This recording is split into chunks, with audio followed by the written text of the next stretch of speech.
ఈ రోజు positive result. ఈ అమ్మాయి మ్యారేజ్ అయ్యి 3 years అవుతుంది.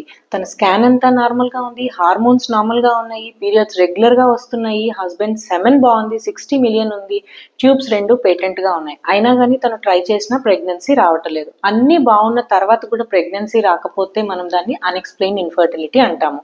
తిను ఆల్రెడీ బయట 3 cycles ovulation induction with follicular study and timed intercourse try చేసింది. She did not conceive.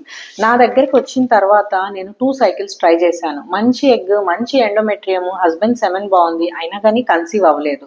So ఇంకా నెక్స్ట్ అన్ఎక్స్ప్లెయిన్ ఇన్ఫర్టిలిటీ అనుకొని ఐయుఐకి వెళ్దాం అనుకునే ముందు లాస్ట్ సైకిల్ న్యాచురల్ గా ట్రై చేద్దామని అనుకున్నాము. తనకి 10th డేకే డామినెంట్ ఫాలిక్యుల్ వచ్చింది, ఎండోమెట్రియం 9.2 millimeters వచ్చింది, 11th డే ఎగ్ రిలీజ్ అయింది, చక్కగా కన్సీవ్ అయింది. ఈ రోజు 7 weeks 1 day.